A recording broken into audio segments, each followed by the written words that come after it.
There are over 40,000 Protestant denominations on the planet right now. Catholics call it chaos. Orthodox Christians call it proof of a fatal wound from 500 years ago. Mormons call it an unfinished restoration. Muslims and Jews look at the whole thing and ask the same blunt question: where's the law? And Buddhists and Hindus look at it and wonder why a religion built on one single moment of belief ever needed to split at all. Every one of these traditions has a verdict on Protestant Christianity, and almost none of them agree with each other, or with what most Protestants think the world sees them as. If you've ever wondered how the rest of the religious world actually scores the tradition that gave us Baptists, Methodists, Pentecostals, Lutherans, and tens of thousands of others, you're in exactly the right place. This channel exists to map exactly these kinds of fault lines. So let's get into the terrain. Start from a distance, and the picture looks almost like a battlefield seen from a hill. Christianity itself is usually drawn as three major camps: Catholic, Orthodox, and Protestant. But only one of those three camps doesn't actually behave like a camp. Catholicism has Rome, a single visible center with a single chain of command running through it. Orthodoxy has its patriarchates: Constantinople, Alexandria, Antioch, Moscow, and others, ancient, geographically rooted, each one tied to a specific historical territory. Protestantism has no equivalent. It has thousands of independent armies, each one claiming to be reading the same map correctly, and each one fully convinced the others are reading it wrong. From outside, this looks either like remarkable adaptability or like total structural collapse, depending entirely on who's doing the looking. To a sociologist, it's the most successful religious export model in history. Protestant forms of Christianity have planted themselves on every continent, adapting to local language, music, and culture, with a speed no other Christian tradition has matched. Walk into a Pentecostal church in Lagos, a Presbyterian church in Seoul, and a Baptist church in rural Texas, and you'll find three radically different cultural expressions, all claiming the same theological foundation. To Catholic and Orthodox eyes, that same adaptability is the symptom of a much deeper problem. Not strength, but the absence of any mechanism that could ever say no to a new interpretation. And that deeper problem is where the real disagreement starts. Because once you zoom in past the demographics and the spread, you hit the actual fault line. The one both Catholic and Orthodox traditions point to as the moment everything went wrong. It has a name: Sola Scriptura, Scripture alone. To a Protestant, this sounds like solid ground. The Bible is the final authority, full stop, no committee required. But to Catholic and Orthodox theology, this is precisely where the territory becomes indefensible. Both traditions argue that Scripture was never meant to function without an interpreting authority standing alongside it. The Catholic Church points to the Council of Trent, convened in the year 1545, which formally declared that sacred tradition carries authority alongside sacred Scripture.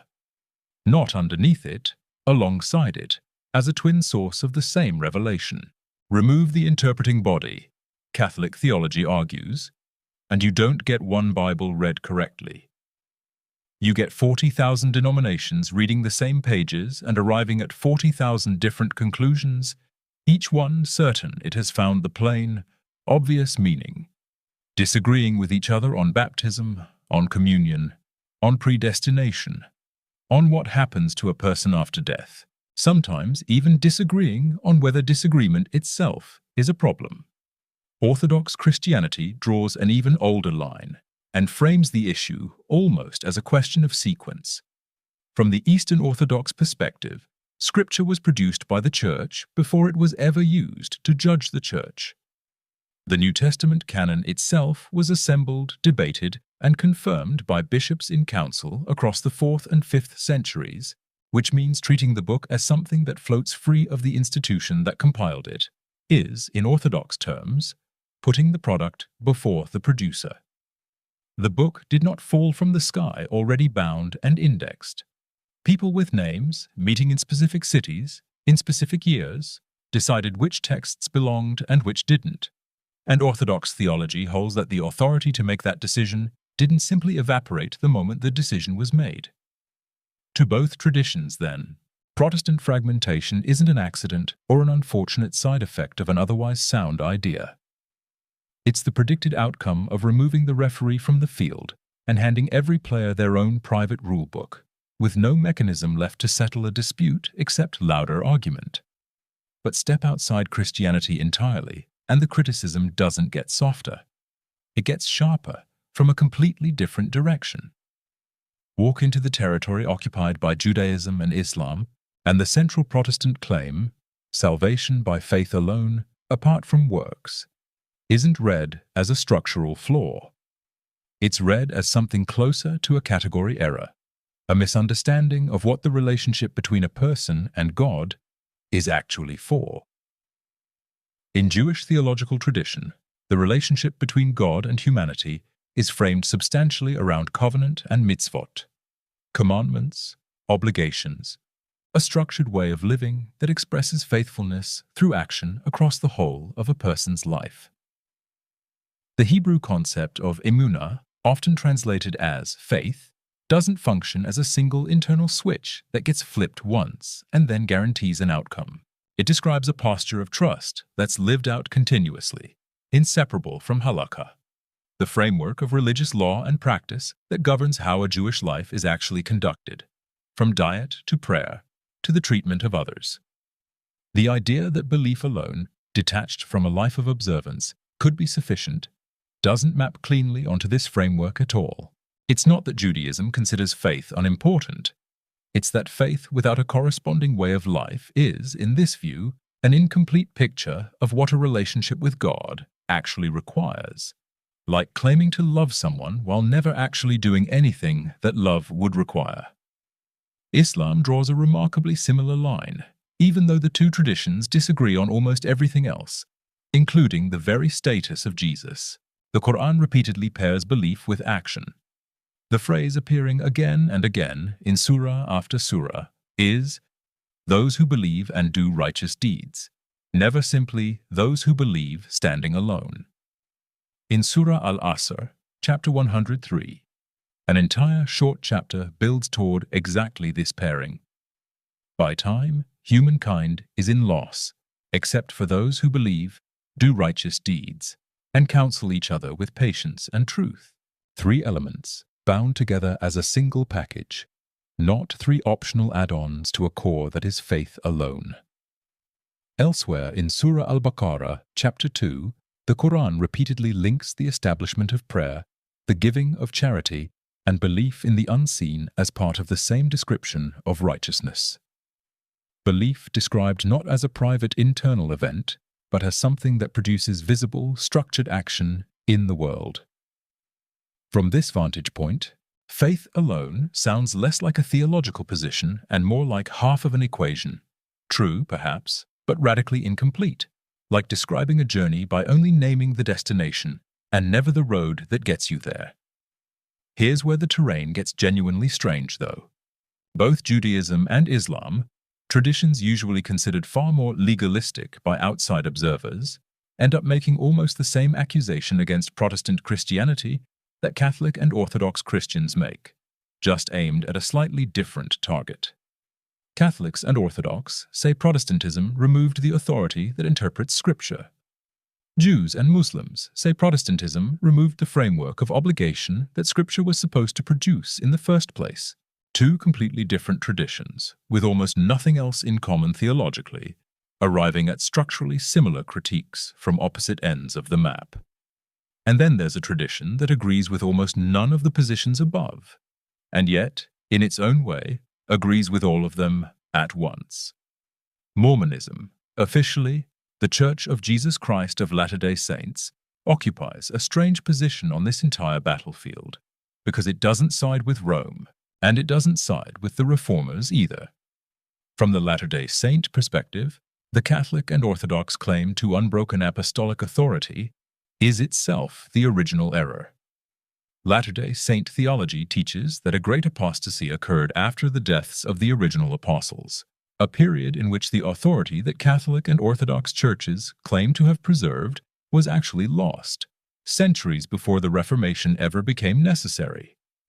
So far, that sounds like it should make Mormonism a natural ally of Protestant reformers, who made almost the same argument about Rome having lost its way.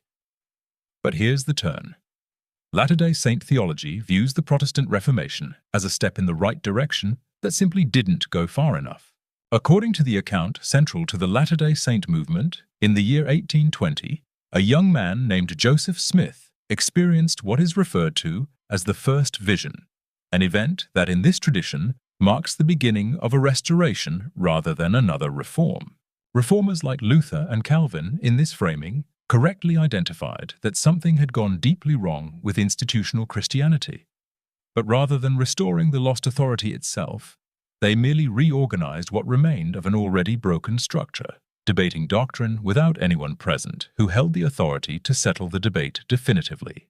The Latter-day Saint movement teaches that priesthood authority, the actual authority believed to have been lost in the apostasy, was restored directly through Joseph Smith, not reformed, not reinterpreted, but given back through a new act of divine authorization. In this view, Protestant Christianity isn't wrong for breaking from Rome. It's incomplete for thinking that breaking from Rome was the whole job. It correctly diagnosed the disease in this framing, but treated only the symptoms, leaving the underlying condition, the absence of restored authority, completely unaddressed. Now pull all the way back, past the Abrahamic battlefield entirely, and the entire conversation changes shape. To traditions like Hinduism and Buddhism, almost everything discussed so far is, in a sense, a family argument. Catholic versus Orthodox versus Protestant versus Mormon. From this vantage point, these are four positions clustered tightly around a shared core assumption. A singular, personal deity whose favor is the central concern of religious life, secured through a single identifiable transaction, whether that transaction is sacrament, scripture, authority, or restored priesthood. Many schools within Hinduism would recognize devotional faith readily enough. Bhakti traditions, devotional movements centered on a personal relationship with a chosen deity, whether Krishna, Shiva, or another form of the divine, can look, on the surface, surprisingly close to the Protestant emphasis on a direct, unmediated relationship between the individual and God, without priest or institution standing in the middle. But the broader frameworks differ sharply at exactly the point where Protestant theology draws its hardest line. Where Protestant theology generally treats this life as the single decisive arena, one life, one verdict, eternal consequence determined within these few decades. Hindu frameworks operate across cycles of rebirth shaped by karma, the accumulated weight of actions across more lives than one, with liberation, moksha, framed as a horizon that may take many lifetimes to reach, rather than a single decision made once. Buddhism goes further still, and from certain angles delivers what might be the most quietly radical critique on this entire list. Not because it's hostile, but because key currents of Buddhist thought don't organize themselves around a creator deity whose acceptance must be secured at all. The split within Buddhism itself matters here too. Theravada Buddhism, dominant in places like Sri Lanka and Thailand, focuses heavily on individual practice and the monastic path toward liberation through one's own effort. Mahayana Buddhism, dominant in places like China, Japan, and Tibet, introduces figures closer to saviors, bodhisattvas who postpone their own final liberation to help others toward it. Even that Mahayana concept, which on the surface might sound like it's approaching something resembling grace, still operates within a framework built around suffering, its causes, and a path to its cessation, not around the acceptance or rejection of a creator God. The entire structure of faith in a deity for salvation, the absolute center of Protestant theology, isn't rejected by these traditions so much as it simply addresses a different question altogether, one these systems were never trying to answer in the first place. So while Catholics argue Protestants removed the authority, and Jews and Muslims argue Protestants removed the obligation, And Mormons argue Protestants didn't go far enough in restoring what was lost. Buddhism, from certain angles, suggests the entire question being asked might be the wrong question to center in the first place. And that brings us to the line of verdicts, because at this point, every major position on the map has weighed in and laid out side by side. In rapid succession, the picture gets almost uncomfortable to sit with. Catholic verdict: an authority was abandoned at the Reformation, and the fragmentation visible today was the inevitable, predictable cost of that abandonment. Orthodox verdict: the producer of Scripture was subordinated to the product it had produced, inverting an order that had stood for over 1,000 years before anyone thought to question it. Jewish verdict: faith without the framework of obligation, without Halakhah, describes only half of what a relationship with God has ever required. Islamic verdict: belief without righteous deeds is a pairing the Quran refuses to break apart, no matter how the equation gets rearranged. Mormon verdict: the right rebellion against the right target stopped one step short of the restoration it should have led to. Hindu verdict: a single life, single verdict framework, standing where other traditions see a horizon stretching across many lives. Buddhist verdict: quite possibly the wrong question, dressed up as the most important question there is. Here's what's worth sitting with for a second, because it's the detail almost nobody connects. Every single one of these traditions criticizes Protestant Christianity using the exact same intellectual tool Protestantism used against Catholicism in the first place: the claim that something essential was lost, abandoned, or never properly addressed to begin with. Catholics say Protestants lost the authority. Orthodox say the order itself got inverted. Mormons say Protestants didn't restore enough. Muslims and Jews say something about obligation got lost in translation between belief and action. The accusation of "you're missing something crucial" isn't unique to any one side of this map. It's the weapon every position reaches for first against everyone standing across the line from it. So here's the question worth sitting with. Of all 7 verdicts you just heard, which one had you already encountered before? Maybe without even realizing it was a cross-tradition critique rather than something unique to your own background. And which one is completely new territory? Because depending on which religious environment you grew up in, the answer to that question says a lot about which side of this battlefield you were standing on the whole time, whether you knew it or not.